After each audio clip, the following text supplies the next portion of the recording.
तो दोस्तों स्वागत है आप सभी का अपने प्यारे से YouTube channel smart study hub में। तो आज की इस पूरे वीडियो में हम बात करने वाले हैं environmental studies and disaster management, जो आप लोगों का थर्ड सेमेस्टर में कॉमन सब्जेक्ट है सभी लोगों का लगभग से। तो इसमें हम बात करने वाले प्रीवियस ईयर क्वेश्चन पेपर यानी कि 2024 जनवरी 2024 में जो आप लोगों का पेपर हुआ था, उसमें जो क्वेश्चन पूछे गए हैं उस पर बात करेंगे। और इसमें कौन कौन से ऐसे इंपॉर्टेंट क्वेश्चन हैं जो रिपीटेड क्वेश्चन होते हैं उन पर भी बात करेंगे। तो यहाँ पर सबसे पहले इंग्लिश वाले बच्चे इसको स्क्रीनशॉट ले लेंगे या देख लेंगे, या पीडीएफ आप लोगों को कैसे मिलेगा ये भी मैं लास्ट तक आप लोगों को बता दूंगा। और यहाँ इंग्लिश वाले बच्चे आप लोगों का मतलब स्क्रीनशॉट ले लेंगे, और बाकी मैं हिंदी वालों की बात करता हूँ। तो देख सकते हैं यहाँ पे कि सबसे क्वेश्चन नंबर 1 है कि पारिस्थितिकी तंत्र को परिभाषित कीजिए, उसके विभिन्न प्रकार या अवयवों की चर्चा कीजिए। तो इसी तरीके से सेम मेरे पास बहुत मोस्ट इंपॉर्टेंट क्वेश्चन है, सभी लोग अगर चाहिए तो कमेंट में बोल देना, मैं उस पर वीडियो बना दूंगा आप लोगों के लिए। और यह वीडियो सभी लोगों के पास शेयर जरूर कर देना। अगर चैनल पर नए हो तो चैनल को सब्सक्राइब जरूर कर लेना। चलिए शुरू करते हैं। तो जो क्वेश्चन नंबर 1 है पारिस्थितिकी तंत्र वाला, पारिस्थितिकी तंत्र से 5 नंबर में क्वेश्चन हर साल पूछे जाते हैं, तो इस बार भी पूछे जाएंगे। ये मतलब आप लोग मान लीजिए तो पूछे जाएंगे। तो ये मतलब आप लोगों को तैयार कर लेना है यहाँ से पारिस्थितिकी तंत्र से या कितने प्रकार के होते हैं और इनके मतलब प्रकारों का की व्याख्या है, ये सभी आप लोग अच्छे से पढ़ लीजिएगा। और जैसे ये एनवायरमेंटल स्टडीज एक ऐसा सब्जेक्ट है इस तरीके से कि आप लोग इसमें बना करके काफ़ी कुछ लिख सकते हैं, जो आप लोगों के मतलब एनवायरनमेंट को किस तरीके से बचाया जा सकता है, किस तरीके से यह प्रदूषण होता है, तो इस पर मतलब आप लोग बना करके भी लिख सकते हैं। इसमें कोई एग्जैक्ट आंसर नहीं होता है। और इसमें दूसरा है कि मनुष्य के स्वास्थ्य पर वायु प्रदूषण का होने वाले प्रभाव एवं इसकी रोकथाम। तो देखो सबसे मेन रीजन जो पढ़ने का यह है कि सबसे पहले आप वायु प्रदूषण, जल प्रदूषण, मृदा प्रदूषण, जितने भी प्रदूषण के प्रकार हैं सभी पढ़ दीजिए अच्छे से। यहाँ से आप लोगों को लगभग से 20-25 नंबर, 30 नंबर तो यहीं से ही क्लियर हो जाएंगे। जैसे देखो यहाँ पे ध्वनि प्रदूषण आ गया, और यहाँ पर क्या वायु प्रदूषण के बारे में पूछा गया है। इसी तरीके से कहीं जल प्रदूषण के बारे में पूछा जाएगा। तो अनेक अनेक चीज़ें हैं जो आप लोगों को 20-25 नंबर यहीं से भी दिलवा देंगे, केवल ऊपर ऊपर से भी ये देख लेंगे तभी आप लोगों का मिल जाएगा। और कुछ रहती हैं जो यहाँ पर जैसे पारिस्थितिकी तंत्र, या आप लोगों को थोड़ा सा तैयार करना होगा।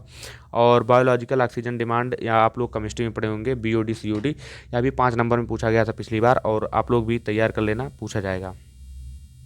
और देखो ठोस अवशिष्ट यानी कि जो ठोस अपशिष्ट होते हैं, ठोस अपशिष्ट कैसे निपटाया, निपटान यानी कि डिस्पोज।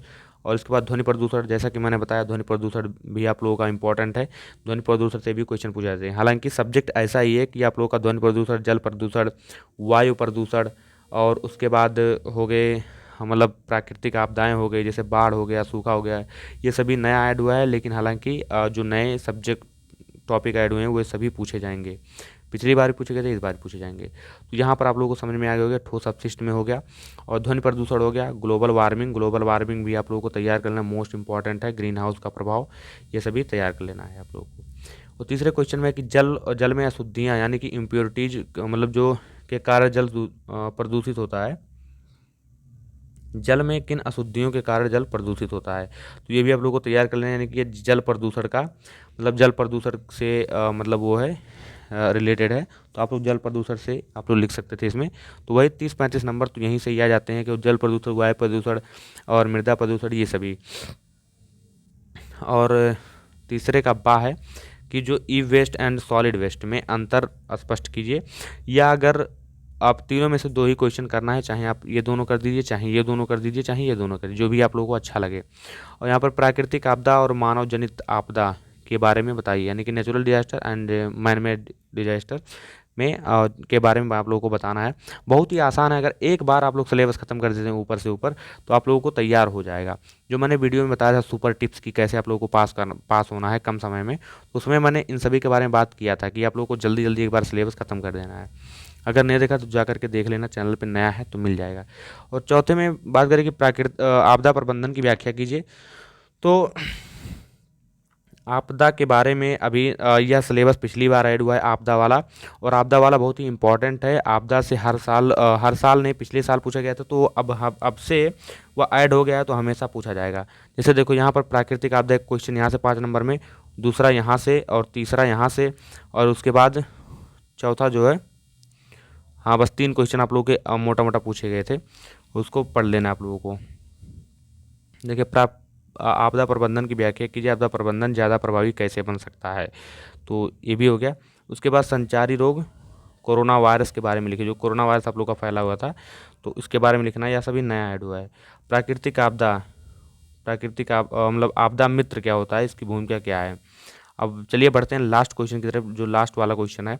उससे पहले अगर आप लोग नोट्स को पाना चाहते हैं और उसके बाद इसका सॉल्यूशन वगैरह सब कुछ, most important question third semester के, अगर सिविल के बच्चे हैं, सिविल वाले विशेषकर ध्यान दें, इस ग्रुप में ज्वाइन हो सकते हैं आप लोगों को। मात्र 49 रुपया पे करना है और उसके बाद इस पर व्हाट्सएप कीजिए, आप लोग को इन्फॉर्मेशन और भी दी जाएगी। तो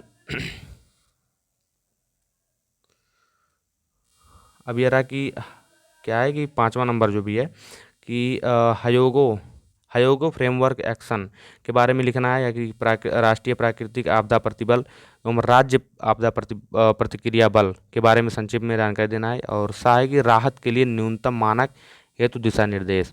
तो न्यूनतम मानक हेतु दिशा निर्देश, अभी आप लोग देख सकते हैं, जो मैंने इंपॉर्टेंट था मैंने बता दिया। इंग्लिश वाले बच्चे इसको और हिंदी वाले बच्चे जो भी हैं इसको आप प्राप्त कर लेंगे।